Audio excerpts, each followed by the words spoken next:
All right, welcome to the Backyard Blitz. I'm Brandon Peebler. That's Ronnie Eastham. Follow us on Twitter at the Backyard Blitz, at Peebler22, at Ronnie Eastham. Make sure you check us out on YouTube as well, the Backyard Blitz. And make sure you subscribe, hit those notifications up at the top so you know when we go live, when our new content's out there. Ronnie, how you doing, man? Dude, I'm doing great. Get closer to September to be even better, but doing right about. How about yourself? I'm doing good, man. I feel the same way. The wife put together a TikTok of I a saw that. compilation of some of my reactions to the playoff game against the Cowboys, and I am thirsty for some football, man. It is the end of March, and I feel like we need something going. But we got the draft coming up in a month. We still got a lot of football that we got to talk about. There's a lot of things that have been shifting around, and not to mention. This actually broke about an hour before the show, but Bruce Arians, kind of shocking that he is retiring, stepping away into the front office, actually, from the Tampa Bay Buccaneers. What were your initial thoughts on this, Ronnie? I guess a little bit surprised just because we hadn't really heard any rumors or anything, but at the same time, he's getting up there. He's in his 70s, and I don't know. I think with all the rumors that we've been hearing of Brady wanting to go elsewhere, potentially trades and all that, I think this is just going to kind of add some fuel to that fire. But at the end of the day, I don't think anything's going to happen. Nothing's going to change or come of it. Yeah, what's interesting is normally coaches, like if they go to normally they're fired. Let's be honest there, and it's because their team's not doing well. But I mean, all intents and purposes, Tom Brady's coming back. They are going to have a competitive roster. So to me, it was kind of shocking that after, a couple weeks into free agency and about a month before the draft, that he kind of steps away and goes into the front office. I mean, really leaving the team. I mean, they're supposed to be good. So it's kind of in a weird way. It's like, why would you step away from another opportunity to potentially win the Super Bowl? But he's not fully stepping away from the game. I mean, being part of the front office is great, but Todd Bowles is going to be taking over for him as the head coach, not an interim, like internal hire, which came out almost immediately as we were texting. Who's it going to be? Well, we had the answer. Bam, Todd Bowles. What are your thoughts there? He has had some previous coaching experience before. There's a reason why he's not a head coach anymore, too. We'll see. And I think that a lot of we've talked about this before when it comes to head coaches, to an extent, my personal opinion, they are a little bit overrated. Like, I've never seen a coach win with, the Jets roster. I've never seen them win with, backups as their starters, So I think Bowles will be fine. The defense, we'll see if he's going to continue to call the plays there or not, who they're going to bring in as a replacement. The only thing seemed like there was no hiring process. It was almost like, I'm stepping away. This guy's coming in, done. So that was a little unusual. Typically you'll see maybe a few days where there's some rumors flying around. Hey, they're talking to this guy. They're bringing in this guy for an interview or whatever. And none of that happened. It was just seamless transition, which I think for the team, that's best. Just, the less off the field drama or storylines there are, then obviously the better for the team. Yeah, quite honestly, I don't think they'll miss a beat.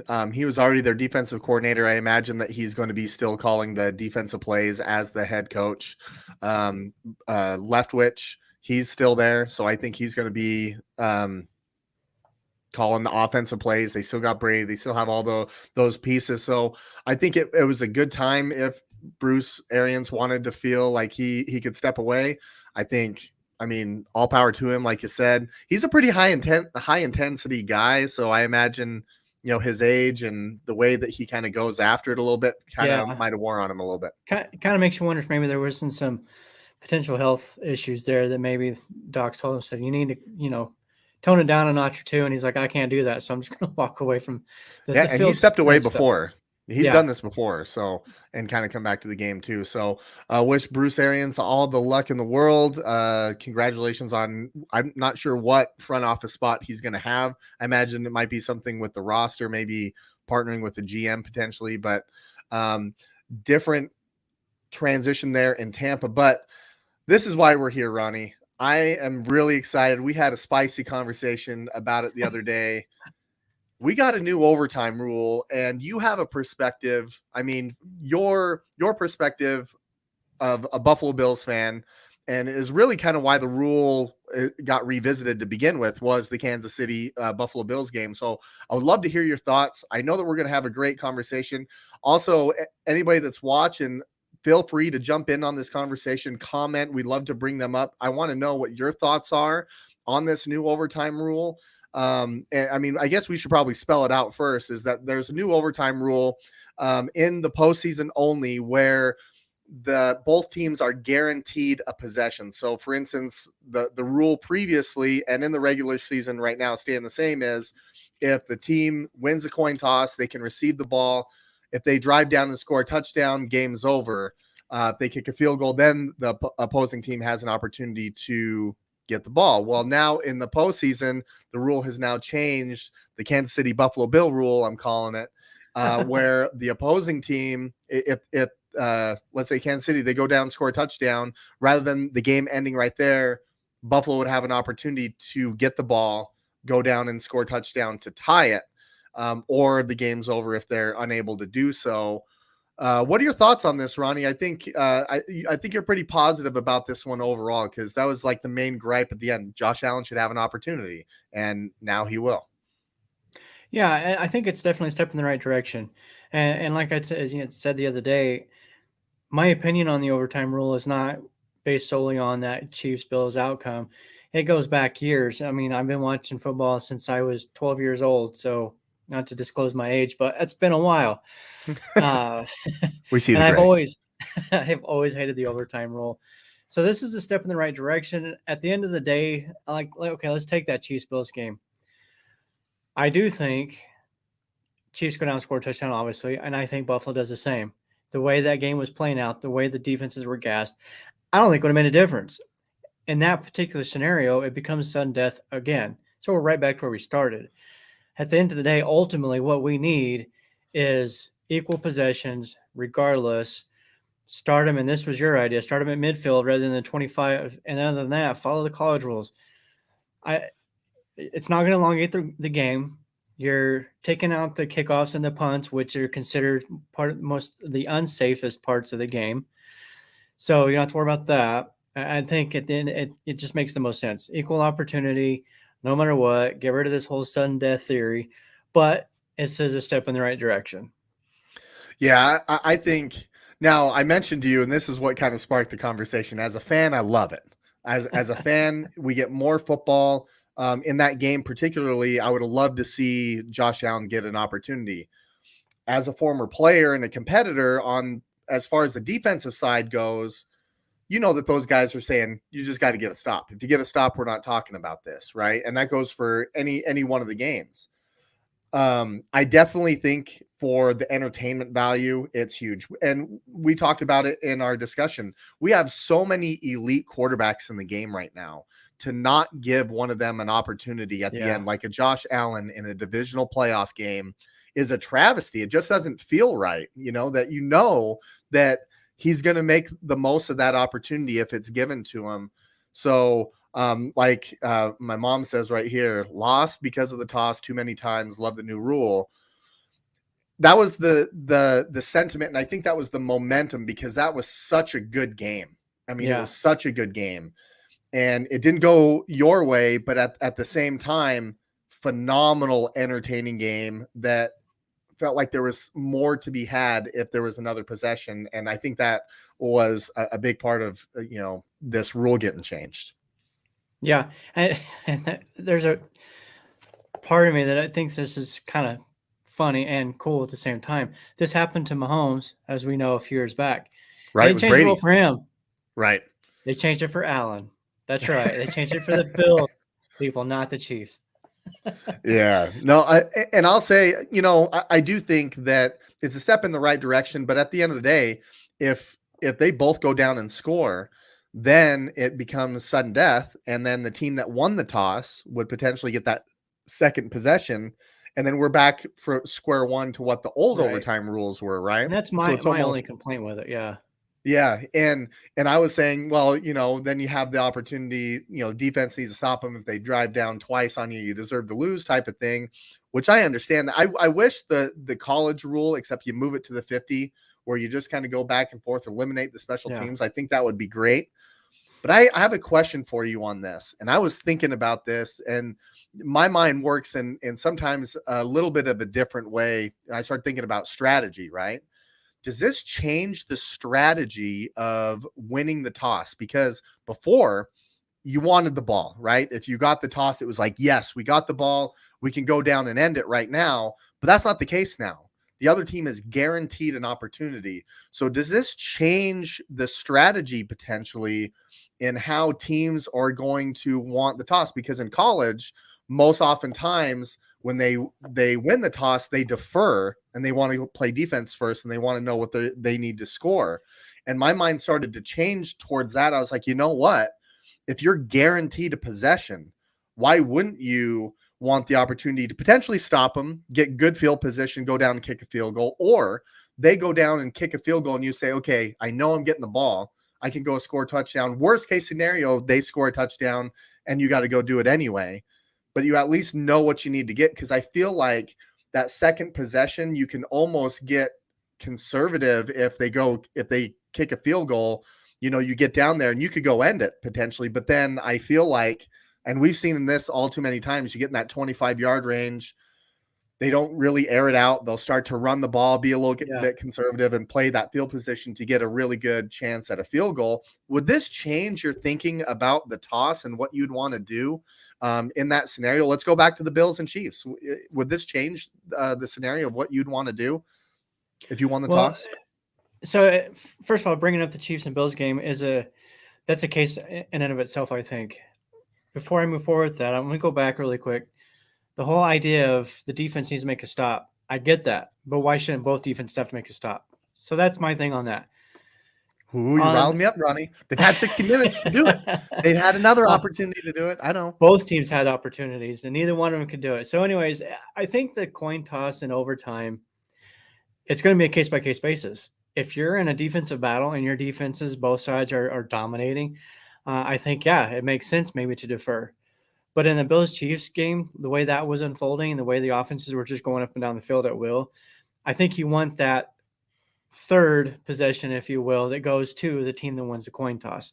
Because now you've put yourself in a position where you're probably going to go down and score a touchdown. The way things are going, they're probably going to score on you. Now all you need is a field goal to get the win, and you get that second possession for your offense as opposed to the other way around. So I think it's just a case by case basis. If the defenses are dominating and playing really well, maybe you defer and try to get that field position off the punt.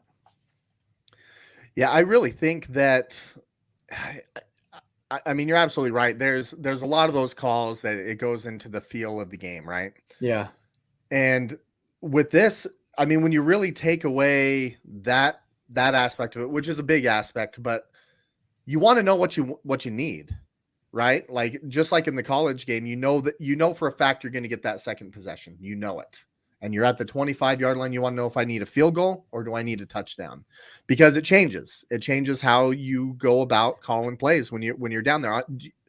You wouldn't go for it on fourth down if you knew all you needed was a field goal to tie, right? You're not going to go for it because you're going to try to kick it. So I definitely think we're going to see some coaches be really aggressive. Brandon Staley probably.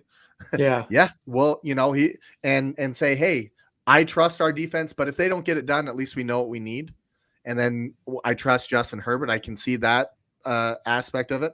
But this is all in the postseason. And when we have postseason football, I imagine that there's a piece of it that goes into where they're playing, what the weather's like, yeah, who's what they're doing that day. So I think it's going to be different. It's not going to be the default. Yes, we'll take the ball. I yeah. think that There's going there's to going be to some be differences. Yeah, there's going to be some differences. I'll be curious to see how many teams actually go for that field goal on that first possession, though. Or will they be more aggressive and be like, no, we're not settling for a field goal? And I know it's maybe, let's say it's, I don't know, 4th and 6, and you've got a 35-yard field goal lined up. Do they like, okay, I know the other guys are getting a possession, so do I go for it here? Do I risk it? Or do, I think that's going to be another dynamic too. I think you got to kick there. Again, but you're right. You're right. What if you're on the 1-yard line? I mean, 1, 2 inside the 5, right? And you have an opportunity to score a touchdown. And I feel like before is they would go for it. Let's try to end it. We can try to end this right now. If we don't, they get the ball at the 5. Now, one thing I'm kind of unclear on is, so I guess if you get a stop, then they would get the ball at the 5. So I would almost still go for it because you have the field position, and kind of stats show that if you're backed up against the 5, you're more likely to get a stop and better field position to get a field goal. And here's a thought. Instead of doing a kickoff, just start, keep the kickoff, but kickoff for both teams. So you get one possession, team kicks it off to you, you get a field goal, touchdown, nothing, whatever. Don't punt it. Now you kick it off to the other team. Take the punt out of the equation and just start fresh with both possessions. I think that'd be cool. Yeah, that would be different. But then you have the defenders getting real pissed then. Hey, we stopped them. That's why we stopped them. We wanted the field position. You know what I mean? Then they'd be all up in arms. They stopped more up in arms than if you get a stop. Yeah, you're not about them. You don't love defenses. I get it now. I get it. You just want the offensive guys running around. I'm just trying to find the most fair option. And at the end of the day, started at the 50-yard line and just college rules from that point. I think that's the best way to go about it. I mean, when you think about that, if you think about, you take the kickoff out of it, you have the coin toss, whoever gets the ball first, instead of the 25, you put it at the 50. They're just outside field goal range. It still puts an advantage to the team that has a really good kicker, i.e. the Baltimore Ravens, that can kick a 66-yarder, right? But most likely they're outside of field goal range. They have to earn their way into field goal range and go from there. And then the other team has the same opportunity, right? And then if they do the same thing, boom, go right back to it. Yeah. And I just think it takes away, I mean, think about all those plays that it's going to take to get that 25 yards anyway, right? To the field position. I just think it would be a really neat way to go about it. And I just think about that Chiefs-Bills game. That game might have gone on forever, potentially, if you gave them at the 50. But man, which is exactly what college does, the 2-point rule after that first round of possessions. So that in theory shortens it up. And for the most part it has. I do believe there was one game last year that actually went like 7 overtimes, even with that 2-point rule. And I don't remember the teams, but it was insane. So it's still going to happen sometimes, even with that type of a rule, but it's unlikely, not like it used to be. I will say it's been interesting over the last couple of days to hear coaches, because the NFL owners meetings are going on. And obviously that change took place on the first day. And I've had a chance to listen to Kyle Shanahan talk about it. Other coaches, Mike Tomlin, he was so against it because he's like, and he's very defensive minded. So he was like, if you just get a stop, we're not talking about this. Kyle Shanahan was really funny about it. He goes, I just want to know what the rule is so I know what we're going to play by. Like, I don't care what they are, which I thought it's so interesting to see the different perspectives from coach to coach and how they think about the overtimes. But I believe there was only 3 teams that voted against it. I haven't seen the exact numbers. The Vikings were one. I know the Dolphins, I'm pretty sure that they were another one. And our buddy Scott, we were in a text thread, and he said, I can't believe that the Minnesota Vikings voted against it. And I made the joke of, well, they probably just saw postseason and just figured it wasn't them. My whole theory, I actually love defenses, and I'm one of those people that tell you that defense wins championships. My opinion on that is slightly wavered because of the way the game is played now and the rules and whatnot. But my thing is, okay, I get it. If the defense just gets a stop, but why should only one defense have to get a stop? Why not both of them? It's a team game. If you want to make it the most fair, both defenses get a stop. Both offenses have to try to score, not just one or the other. That to me is completely it's just dumb. That's like saying, I don't know, talking baseball. You guys get to go out there and hit, but the other team, when you take the field, you can pitch, but you can't have any fielders. No, there's no defense behind the pitcher. Like, I don't know. We could go on forever. Oh, I know we can. And the thing about it is there's always, until it's perfect, right? And there's always, I don't think we're ever going to get there. I think we're really trying. And Debbie, she brings up a great point. They're tired for 4 quarters. All comes down to who wants it more. The main thing is part of the player safety comes into this, right? Of you can't go on forever. Like these guys have already played a high speed, high collision sport. I think that's one thing that makes football so unique to the other sports, right? When you compare the overtimes to, let's say, baseball, or you compare it to basketball or hockey or whatever it is. Hockey is the one that I would say is the closest, just because of how physical it is. In regular season, I think they only play like 5 minutes of overtime, then they go to the shootout and say the hell with it, we'll go to a shootout. But in the postseason, they will go on forever. They'll go on forever until they get that goal. So yeah, I think so. NBA does 5 minutes. I think NHL is 10 minutes. I could be wrong on that number, but I think it's 10. Either way, those guys are flying, and I mean, to get a goal, just to watch those guys, by the way, and handle the puck, the fact that it ever hits the back of the net, to me, is unbelievable. But I think you're right. I think you're right. And one thing that I was going to say about this does make it a defensive game, because the team with the better defense is going to win, right? If you have both offenses that are high powered and they're going down, it's still going to come down to the defense that made a stop. Which defense is going to make the play? Yeah. What defense is going to make the play? Exactly. What defense is going to hold them to the field position, or hold a team to a field goal, or force a turnover, right? So I think for this, just to get the opportunity, it still becomes, the offenses are great, but it's going to come down to the focus of the defense. What defense is better? Is it going to be the one that obviously gave up the touchdown? Now your turn. Are you going to be able to get the stop or not? And I think, and then if they don't, look at it, it's back to the offense again. Absolutely. So it's going to be awesome, and it's for the postseason only. And I think it's perfect for that. I think it's absolutely perfect for it, with the amount of elite quarterbacks that are out there. It's a travesty for them not to get an opportunity in overtime. So I love it. I'm excited. I hope that we get to see it, right? In the playoffs. I don't know.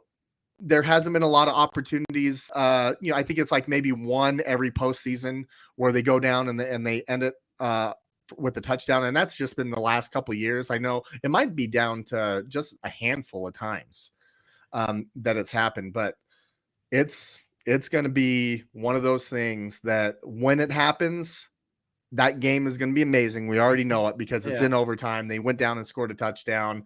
And you want to talk about high pressure situation in the playoffs, you have to go down and score.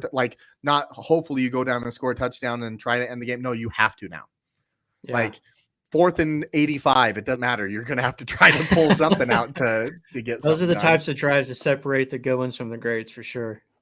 I'll tell you what, if there's a pass interference called that, sets up, oh my God, I can already see just that pressure. But Dawson, you're right. I don't know how they're going to get rid of the ties in the regular season. I hate them. They don't happen often, but when they do, it's just like, man, we played an extra 10 minutes and that's what happened.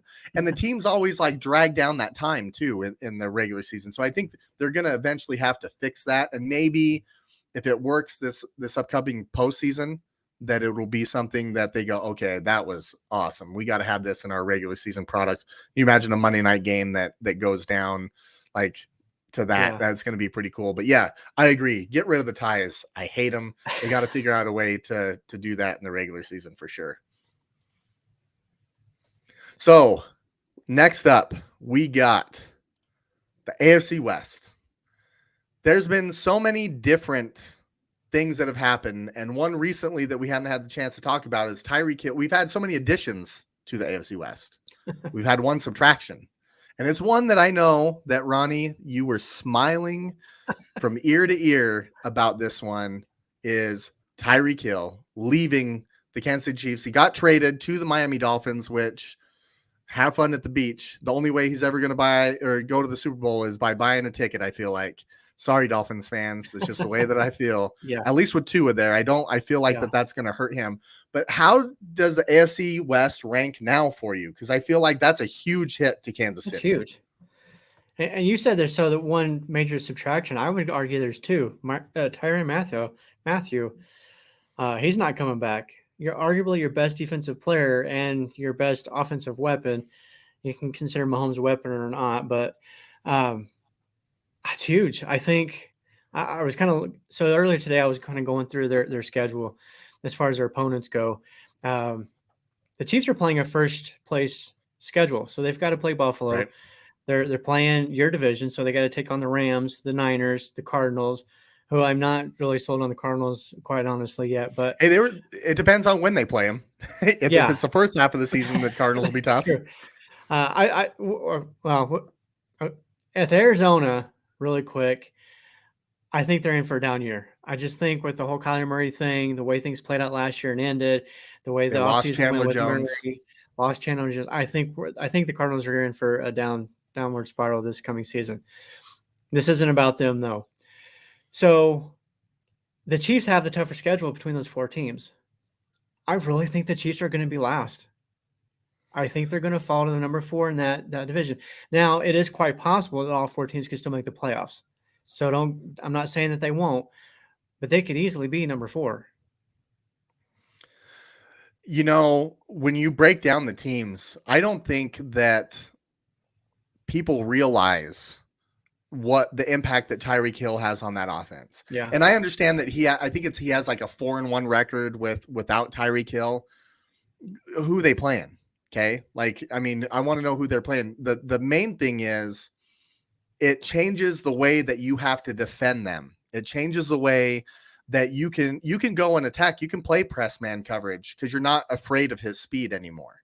You're not. Yeah. You're not afraid of having to give up so much space and him taking the top off. You can come up and play a little bit more aggressive, which the teams that have been successful against Kansas City have done because they've been able to manage Tyreek Hill in a way where he's not able to take the top off. And Kansas City struggles. They do. When Tyreek Hill is getting going, whether he's on a man-to-man drag route, which is a horrible matchup for any defense against Tyreek Hill, because that's the one man beater right across the middle, dragging across.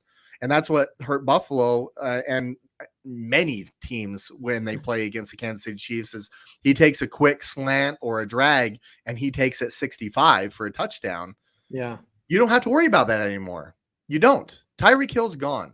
You got Marquez Valdez-Scantling and Juju Smith-Schuster, which they're both good players, but they're not to the speed of which Tyreek Hill is. Just his speed alone makes it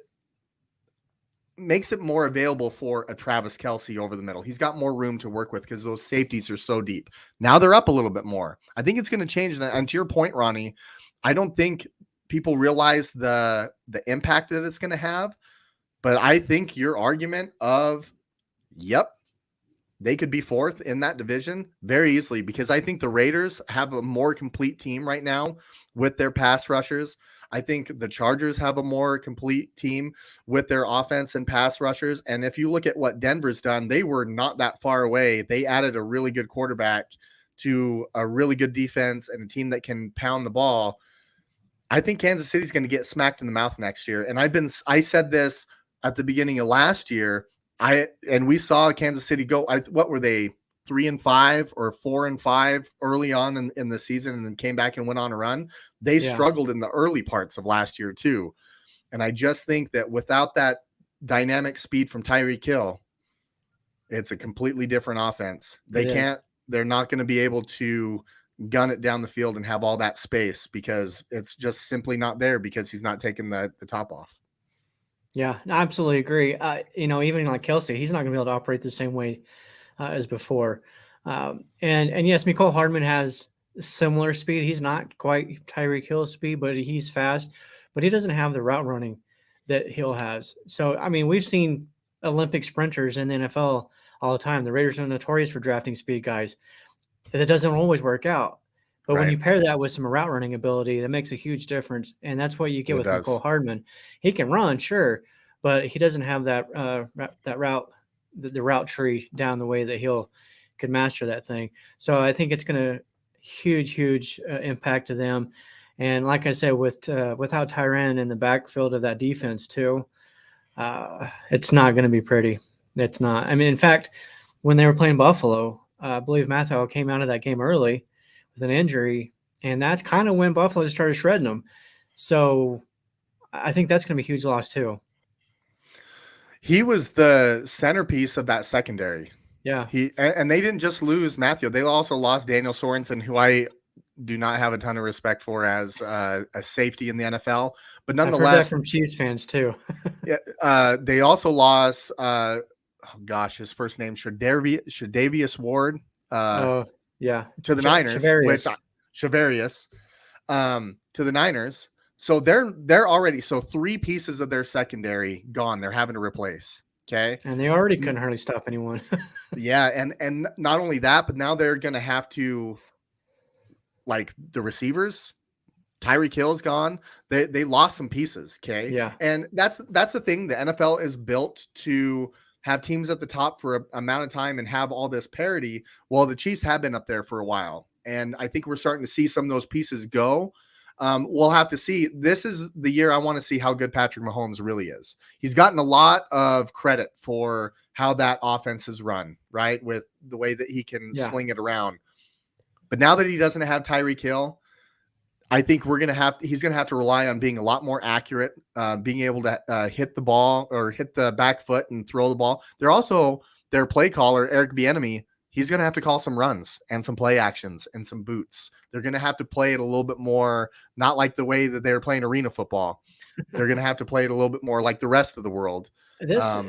You bring up Bieniemy, that's a good point. This could be a break year for him too. He's still trying to get a head coaching job.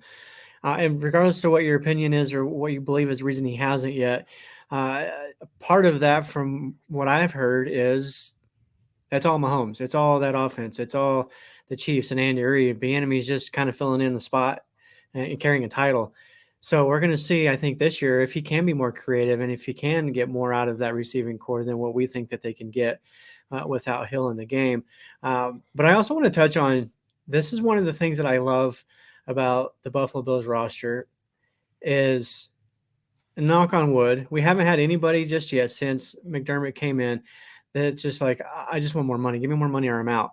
And I've seen a number of guys on that roster take pay cuts. We've seen Tom Brady do it for his team. It blows my mind. Some of these guys, Tyreek Hill, I'm sorry, $25 million a year is not enough for me. I want 28 or I'm gone. Like, come on. Are you kidding me? Like we sit here and we work our butts off to, support our families on what we're getting. And these guys, he wants to squabble over an extra $3 million per year, 25 versus 28 or whatever the exact numbers are. I didn't have respect for him before and I have even less now.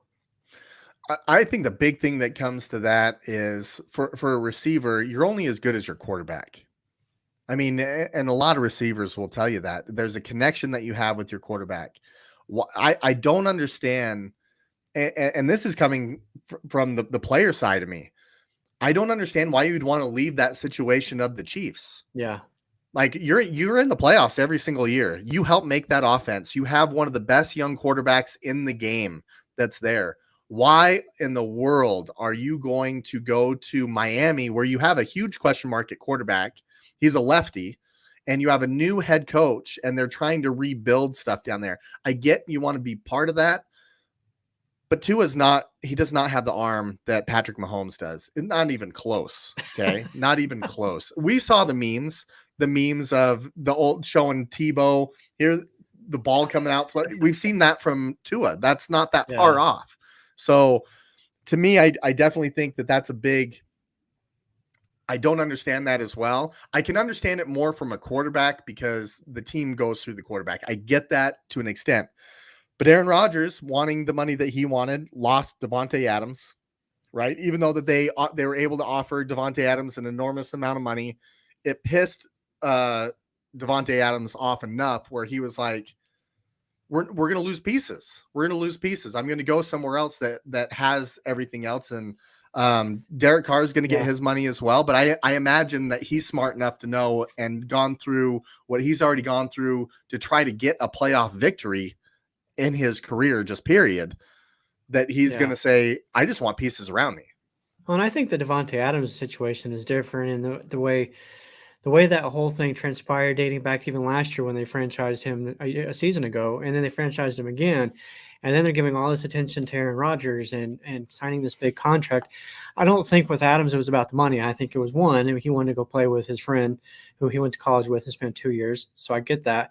And two, I think the way they treated him and the way the club and Rodgers handled that whole situation, he was like, hey, am I a part of this or what's going on? So I don't think it had anything to do with the money. In fact, from what I understand, the Packers were offering him the same amount as what the Raiders were going to give him as well. So I think at the end of the day, it came down to his personal feelings towards the club and how they were treating him, and his personal feelings toward, of course, Carr. Well, and that just goes to show you he has a chemistry with Carr that he built in college. He knows he's going to a situation. That's going to be a phenomenal it's gonna be fun to watch. Situation. So I gotta rank these guys. First, before I do that, Chef Chupino, man, I appreciate you. Guy Ford, you're amazing. I appreciate all the love. Put the number one part on here. I'm going to say Denver. And the reason I'm saying Denver is because I think they're more complete. I'm going to have, and I think and mind you, I think it's going to be about a game or half a game between 1 and 2, because it's going to be close. I'm going to put number 2 as the Chargers, but they still have a question mark for me at the linebacker position. They have those pass rushers, but they got ran all over last year because they have some very undersized linebackers. One of their linebackers actually played safety at Notre Dame, so he's like a hybrid guy. He's I think he only weighs about 220 pounds. They did bring in a new defensive tackle. That'll help. But I don't know how much that's going to – I mean, I'm sure it's going to help somewhat. But, yeah, I agree. I think they still have some more work to do on the defensive side. Yeah, I think that'll help, but I think they're really complete as well. I think they have a lot of receivers. They have 2 really good running backs, and I think adding more to their pass rush is going to make it where they're able to close out games that they didn't close out last year. But I think the Raiders are right there. Derek Carr had a good year last year. People forget that. People want to crap over some of these quarterbacks that are right in that 8, 9, 10 because they're not one of the top 3. It's okay not to be one of the top 3. Derek Carr had a good year last year. And you want to know what? They were 30 seconds away from tying the game against the AFC champion Cincinnati Bengals, right? They were right there. They have a good squad around them. They added another pass rusher. They added a primetime receiver to what they already have. They are going to be better than what they were last year. They absolutely are going to be. They also picked up a linebacker from Tennessee. I'm trying to think of what his name is, but he's a really good player. He takes away receivers in the slot. He's able to cover really well. There's numerous highlights of him taking away Juju Smith-Schuster from their game. So he's a good player that they're getting. They're adding more and more pieces to that squad. I'm curious what Mike McDaniel is as his second try as a head coach, because his first go-round did not go well. I'm going to put the Raiders 3rd for right now. I wouldn't be surprised if they won the division, but I think Denver's the most complete team. I think they were so close last year. They were on my radar. They just did not get enough performance and production from the quarterback position to get it done. And I think they'll be able to do that with Russell Wilson. And I think that's going to make the difference. And I would not be surprised if Kansas City was in that 4th spot. Yeah. And I'm going to go a little different direction. And here's why. So number one, the Raiders, you mentioned that they had a good year. You look at the top 5 quarterbacks in passing yards from last season, 3 of them are in this division. That includes Carr. And then you're bringing in Russell Wilson. So it's top to bottom. It's going to be the toughest division there is. But the Raiders were 10-7 last year, and they've added a number of pieces. Yeah. They've added Devontae Adams. They've added, like you said, the linebacker, Chandler Jones. And there's talks that they're probably going to bring and possibly get Stephon Gilmore. That's going to be another huge addition. Now, I know he's Or not Matthew. prime Gilmore anymore, but or Matthew. So based on what they did last year and then adding some pieces, I'm actually going to put the Raiders at 1. And I know you're probably going to say that's Ooh. because it's my wife's team, but it's not. Yep. I really That's do coming. think I really do think with what they did last year and then you're adding some new pieces. I mean, look what Carr did with that receiving core a season ago with basically Renfro, because Oh man. they lost Waller down the stretch for the last 5 or 6 weeks. So he had nobody outside of Josh Jacobs to hand it off to and throw it to Hunter Renfro, and still finished in the top 5 in passing yards. Still finished with, I want to say, 26 touchdowns, something like that. And now you're going to bring in Devontae Adams and you're going to get a healthy Waller. Oh my gosh. I don't like Denver's got a good defense. They do, but they're not going to stop the Raiders offense. I don't even know that. And especially with the way the game's played today, I hate to say this, but I'm not saying the defenses are irrelevant, but the rules make it so hard to play defense now that it is becoming more of an offensive game, and the teams that can stand up offensively are most likely the teams that have the advantage. And so I got to put the Raiders up there, number 1. Number 2, yeah, I think I'm probably Denver and then Chargers for me. This division is going to be nuts. I can't wait Yeah. to watch it. It's going to get real crazy. I'm going to be rooting for the Raiders. I am, because I really enjoy their brand of football. I really enjoy watching Derek Carr. I like the story of Waller.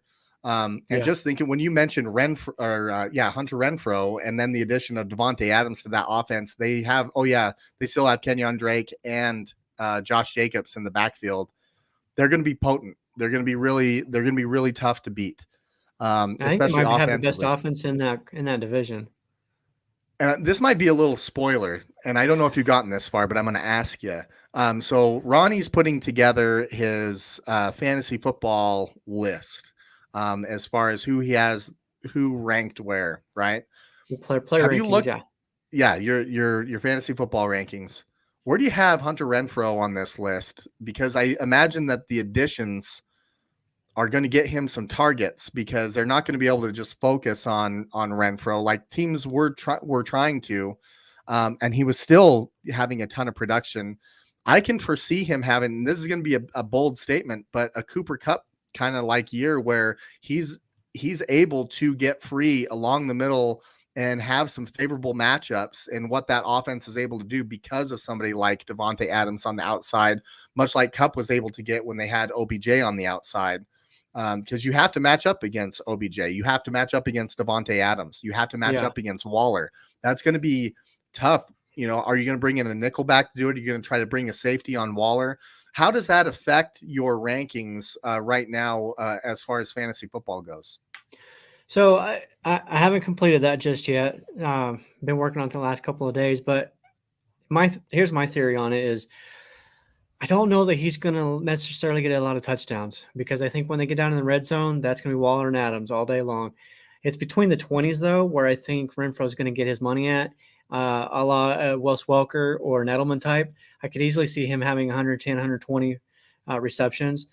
He's just not going to have the touchdowns to go with it, because I think, like I said, at the end of the day, once they get into that red zone, it's going to be either Waller or Adams, or you're going to have Josh Jacobs pounding it up the middle. So I think that's where the downside is going to be with Hunter as far as fantasy football goes. But if you're in a PPR, he's going to be money for you. He's going to rack up those catches and receptions, Oh, right? yeah. Well, I'm excited to see that. We're going to definitely talk a lot of fantasy football, but there's a big event that's coming up in the NFL, and it is roughly just under a month away. April 28th kicks off the NFL draft, and we're going to start to turn our attention to the draft. And we're not going to get into breaking it all the way down today, but we are going to progress that way over the next couple weeks, where we're going to have a couple mock drafts that we do. But what jumps off the page to you right now with this draft class? And do you have any draft crushes so far? No, not really. Well, okay. I guess if I had to pick one, I would say Brees Hall. I really like the game that he has and what he brings to a team. Uh, it's going to depend on where he goes, though, whether or not he's going to have an impact this year. And that's, so going back to the fantasy football thing, I'm putting this together, but I'm kind of leaving out the rookies until after the draft, and then I'll plug them You in got to where see I their see fit. situation. You got to Right, see their situation. because if Brees Hall gets drafted by, let's say, the 49ers, he's probably not going to be a full-time guy. He's probably going to be a rotational guy with Mitchell and maybe even Jeff Wilson. You could probably talk more to that. But then if he gets drafted by what's a good example? We'll even say Buffalo, because I love Devin Singletary, but he's not the explosive back that a Brees Hall is. So I think that can definitely change where he goes. But I really like his game, and I'm excited to see where he goes. So I got two. And I've been looking at them real close, and they're both from the University of Georgia. Shocker on that one. I mean, they won the national championship. Yeah. I followed Georgia pretty close because my buddy Mark Judway is a huge Georgia fan. But they have an outstanding group of young men that are coming out that are eligible for this year's draft. The first one is Jordan Davis. Yeah. Now, Jordan Davis plays interior line for them. He's a defensive tackle. He's 6'6", 341 pounds. This guy ran a ridiculous 40 at the combine. I want to say that it was like a 4.78 or something like that. From an interior defensive tackle is, let me tell you, nuts. That's scary. That's a Prius, like going at you, man. He's extremely big and athletic, and I want to see him go to a scheme that's able to really utilize his talents, because I think we see a lot of interior defensive linemen that have Javon Kinlaw's one where they're a lot like tight ends, where there's so much technique that goes into their handwork and how they're able to get hands off them and be able to gain leverage.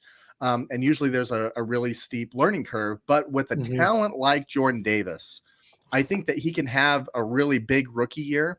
So I'm curious to see where he's going to go in this draft. And I actually think that he's going to go pretty high up there. The next one that I have is the running back from University of Georgia, and that's James Cook. This is Dalvin Cook's brother. He is explosive. He's really explosive, and he reminds me a lot of Dalvin Cook when he has the ball in his hands.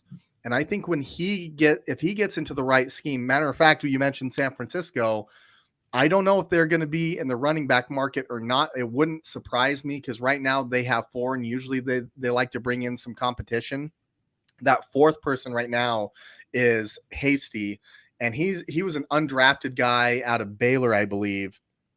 And he's been hit or miss, but I think an explosive player like a Raheem Mostert that they just lost to the Dolphins, I think that they might try to replace him potentially if a James Cook fell that far, which I don't think he will. But if he did, I love him in a scheme like that. I love him in a place that has a really good quarterback that's able to utilize him in the passing game, because he can not only run between the tackles, but he can run really well in a zone scheme. He can run really well in where they can match him up out there at slot receiver, or even on the outside, and he can run routes. He's that good of a football player. They didn't utilize him that much in the University of Georgia because they had another guy that's in here, Zamir White, who I'm actually really high on. But I think James Cook translates a bit more to the pro game than Zamir White does at this point. We've just seen that from him. So I'm excited about him. The only thing that I see from him is the yards after contact. But I think that'll be something where you get him in the space, you don't have to really worry about that, because he's got blazing speed. Yeah, I can certainly get on board, especially with the running backs, because that's the one position that typically year one they can contribute and have a meaningful impact right away. We've seen rookie of the years come out of the backfield at the running back position. I do have concerns with Jordan Davis, not not in his future necessarily, but I have a concern that he's going to rely too much on his physical abilities. Because you mentioned a while ago, the technique. There's a lot of technique that There's a goes lot into of it. technique. And these young guys tend to rely on their physical abilities too much. And they get in there and realize, oh, crap, all these guys are physical. I can't outrun all of them. I can't All these guys are out-muscle all of them. freaks. Yeah. Yeah. So I think it could potentially take him a year or so to start to learn that and learn some of those techniques and some of the hand fighting that goes on in some of those moves, and how to set up offensive linemen for your secondary move and things like that. So we'll see what happens with that. I did want to bring this up, though. You're talking about the draft, and so we know that the quarterback position is not one of the I was going to say, we haven't talked about quarterback yet. Yeah. So I actually found some information, and I'll give credit. It's of course, it's from ESPN, but Todd McShay and John Parolin put together this chart here, listing out 7 quarterbacks. And I was kind of like, okay, I think Malik Willis is that guy that if you can develop him, he's got the physical skills, he can run, he's got a good arm, blah, blah, blah, all of that. But listen to this. His QBR when pressured, 2.5 a season ago. Total QBR when blitzed, 42.2. The FBS average the season ago was 11.2 under pressure and 66.6 when blitzed. He is way below those numbers. And this is Malik Willis you're talking about? Malik Willis, yeah. Yeah, I went back concerns. I went back and watched his game against Ole Miss, and because that's the one top 20 opponent that they faced all season, and they sacked him 7 times. He did not handle the pressure, and that's coming in the NFL. So looking at that, I had some concerns. In fact, they listed some names here. So they've been doing this little table for the last few years now. They've had 34 total quarterbacks. And in that group, they had Clayton Thorson, Daniel Jones, Jarrett Stidham, and Nate Stanley. All 4 of those finished in kind of the same realm as Malik Willis. Only one we know is Daniel Jones. Yeah, and he may not be a starter much longer. Yeah. So, and really the whole group of them was like that. Kenny Pickett, and here's a name we haven't mentioned, and I don't know if I'm saying this last name right or not, but Bailey Zappe, or Zappe. Yeah. He's actually pretty good. He has an 18.8 against the total pressure, or total QBR 18.8 when pressured, 86.6 against the blitz. He's number 2 behind Pickett. Ritter had a really good QBR when blitzed as well. So there's a couple of guys in there did really well, but I have my worries about Malik Willis now. I'm a little worried, a little concerned for his future. I was watching some film on Malik Willis, and I think people get excited because he's able to get himself out of trouble, but you have to remember that he got himself into trouble. And I'm not talking about off the field. I'm talking about on the field when he's pressured, right, or blitzed. There's a lot of times where he relies on his athleticism to get himself out of situations where he didn't trust what his eyes saw, where he didn't pull the trigger. And then he makes an unbelievable play, and everybody goes, well, wow, that's awesome. Well, let me tell you something. That doesn't translate to the pro game because, as we mentioned, all those guys are freaks. All of them are fast. You're not the only fast guy that's out there. We're talking about a defensive tackle that runs a 4.7 that's entering the draft. You want to know what? Aaron Donald's probably not too far off of that. Yeah. There's linebackers that, before we would talk about, 4.5 for a linebacker. That's really fast. That's almost the norm now for a lot of these guys. And we're talking middle linebackers. You got defensive ends that are running 4.4s. Some of these guys, which is insane at the size that they are. Crazy, but they are fast, they're explosive, and they're ready to get after you. And the thing is about Malik Willis is that I have watched him not trust his eyes, get himself into trouble where he has to bail himself out with his athleticism, and then hopefully he's able to make a play. Well, in the NFL, that's not going to work because you're just going to get sacked, or you're gonna make a mistake because the defense fooled you your eyes, right? So, yeah. Well, and I think that Ole Miss game is a good example. Playing against a quality opponent, SEC opponent, couldn't escape. Yeah. and he took 7 sacks, and they got destroyed in that game.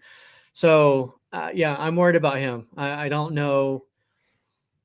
Maybe in a couple years, if he can sit on the bench and learn. But if he starts year one, whoever's starting him, because we've seen some mocks with the Steelers, him going there. I've seen some with him going to Seattle. So if he goes somewhere and he has to start year one, he's going to be that team's going to be in a world of hurt. I think. I think Cody Let me ask. Pickett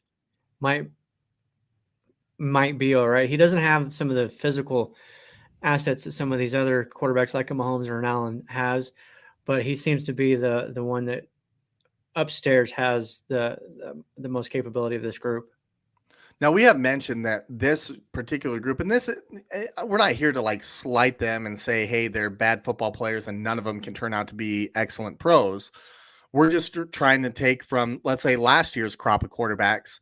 I think the top one in this group would probably be like QB6 in last year's draft, because Yeah. last year's draft was absolutely loaded at the quarterback position. Let me ask you this, Ronnie. Is there a quarterback that you feel like would be able to step in day one as a starter and have some success in the NFL this next year as a rookie? I think if you pick it, and I'm not saying that he would out of this group, if I think he do that. Um, a lot of it, of course, is going to depend on who drafts him. We Yeah. always go back to that. So I think so. For me, Cody Pickett kind of reminds me a little of Mac Jones.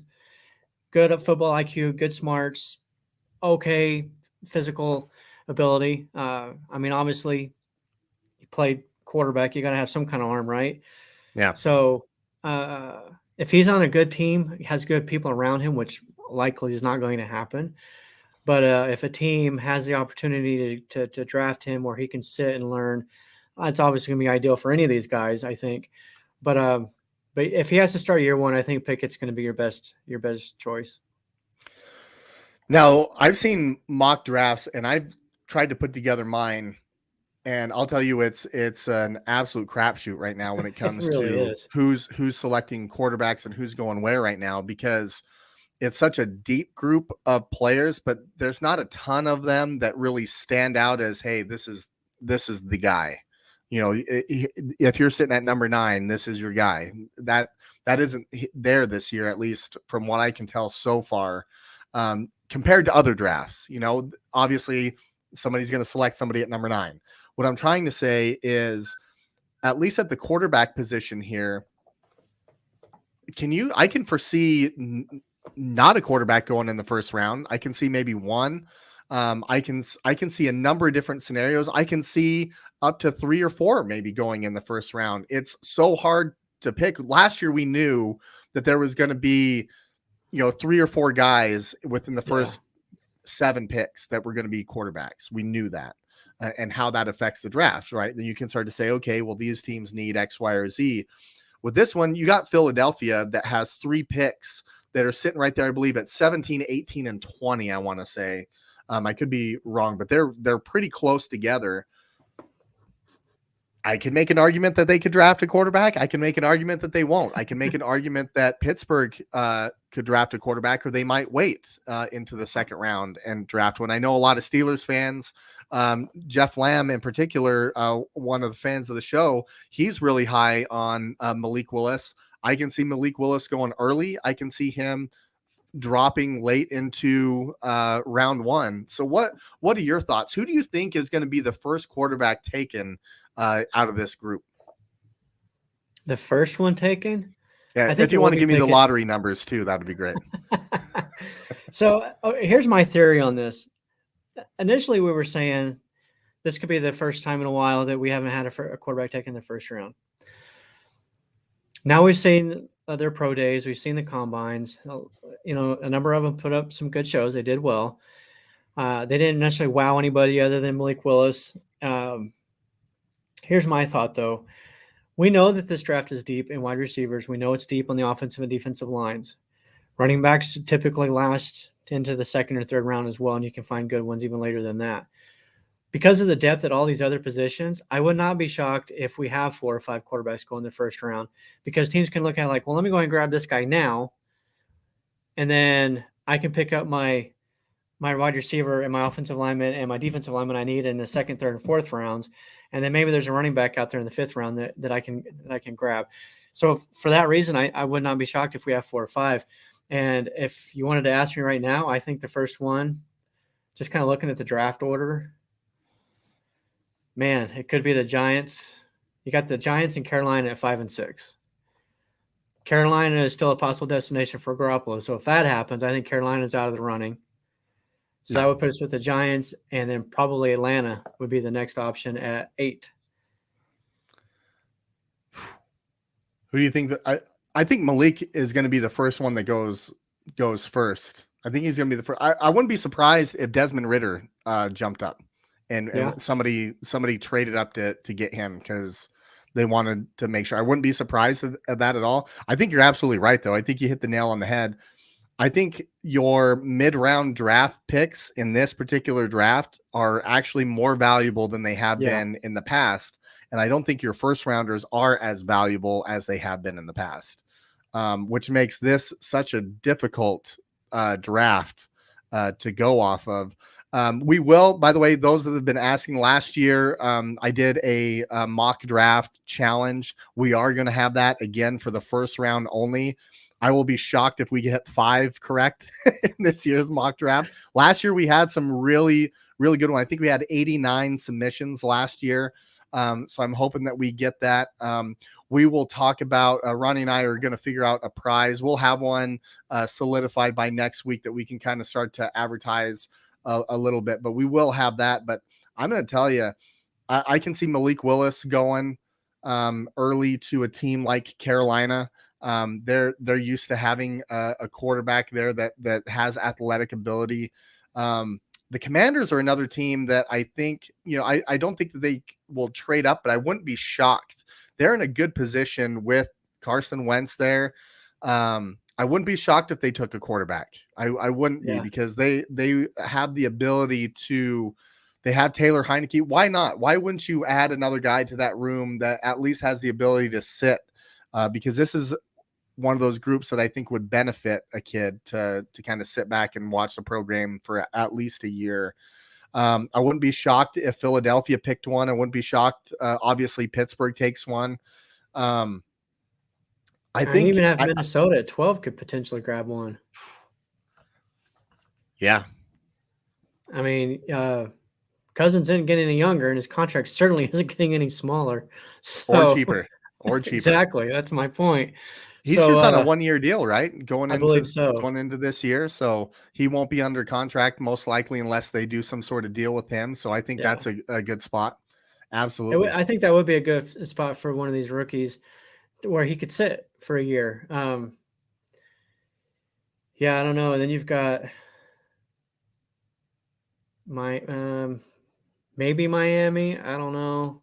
They seem to be pretty sold on Tua, even though the rest of the world's not. But okay, the rest of the world outside of Miami. Sorry. I honestly don't think that. I think that's just kind of trying to give Tua the benefit of the doubt a little bit. But I think I'm not sold on him either. I wasn't sold of him coming out of the draft and him being picked as high as he was. I've never really been that high on him. Yeah, he played great at Alabama, but that's Alabama. You're going to look good at the quarterback spot. Here's the thing. So, and especially with quarterbacks, I've learned, particularly over the last few years watching Josh Allen, you can't always just go off of the first year or two for a quarterback, right? I think that's a good lesson to be learned. However, the difference for me, I watched Josh Allen every single week for the first 2 years that he was drafted. And then we watched him here when he played against Boise State. So I've seen a lot of him. There were plays and there were moments, even in his rookie year, like, oh my gosh, did you see what he just did? You could his first 2 years, really. His first 2 years. You can really kind of see it, and you're like, man, if he could just bring all this together, he's going to be phenomenal. I haven't seen anything like that from Tua yet. And now if there's plays out there or drive that I haven't seen, because admittedly I haven't watched every one of his games, send it to me. I'll check it out. I'll look at it, and maybe my mind will change. But right now, I just haven't seen anything that stands out with him that says, okay, yeah, he's gonna be okay. And until I see that, I'm not sold. One last guy I want to talk about here real quick before we get out of here is a homegrown guy here out of Boise State, and that's Khalil Shakir. I'm really excited to see where he goes. I think he has tremendous upside. He is a Yeah, really good route runner. He could potentially now. You hear a lot of teams, and we've even heard this from Mike McDaniel talking about Tyreek Hill. Yeah, we're going to try to put him in a Debo role. Let me tell you right now, there is one of Debo because he is built like a running back that can play receiver. Tyreek Hill is built like a receiver. Okay. He's not going to be running inside the tackles like Debo does at times. But Khalil Shakir is a guy that can fit into that mold a little bit of not necessarily a Debo Samuel, but that where that position is going with taking a lot more fly sweeps or screens. He's really good after the catch. He's a little bit more of a small guy, so he's 6 foot 196, but that's where the receivers are right now. We're not seeing a lot of these, 6'4", 225-pound guys that are named Terrell yeah, Owens. We're not seeing that. We're seeing some it's smaller guys that are very shifty, that get yeah, separation, that are able to run after the catch. it's He crazy how fits this that game has changed. profile. It is really insane. I actually wish that I would have been maybe 10 years younger, because I think I would have fit into this mold a little bit better than I did when I played. But Khalil Shakir is a guy that I'm rooting for, one, because of where he comes from, but also I think he's going to be a tremendous player. And I want to see where he goes. I want him to be in a really good Yeah, situation because I think he can be a star in the NFL. yeah. Oh, some of the plays that he made here at Boise State and some of those games with those receptions he was getting, like, oh my goodness, there was many of them that I would have to pause and be like, call the wife over, babe, come check this out. It's Yeah. just some of the catches that he was making was phenomenal. Yeah, he's projected, right. I mean, and this talks a little bit more about the depth. He's a third round projected guy. He's mostly compared to like a Rashard Higgins, but his PFF grades in college, 2019, 86.9, 2020, 86.2, 2021, 86.7. So you want to talk about consistency Yeah, in the 3 years that he played. Um, he'll get some size. Like, they're talking a lot about the cons of him being, skinny and him not being overly fast. Listen, let's not forget that Jerry Rice ran a 4.6 at his combine. It's not, to me, it's not always about the yeah. 40 times, which, by the way, he had a tremendous 40 time, by the way. He Well, really did. Devontae Smith weighs like 100 pounds, so doesn't Yeah. seem to be an issue I'm there. not. So Yeah, the NFL isn't what it used to be, where you have no, it's LaVon not. Kirkland ready to knock your head off running a slant. You're not going to get hit. It's about Or how you're able to Levonta's catch the perfect. ball and run. Yeah. Oh man, boy, bring that guy up. Antonio Brown twitched somewhere right now. He's about to commit a misdemeanor. I'm sure that's a bad joke, but true. That's terrible. It is, but right up his alley. All right. Well, I think that's about time to get out of here. But we're going to cut these back to once a week in the off season. I was talking with Ronnie. I need a little bit of an off season too. Plus, we don't want to overpower everybody with talking about the draft twice a week. We're gonna get our content out there, but we want to make sure that it's good. We want to make sure that it's perfect for you guys. So we're gonna come on every Wednesday.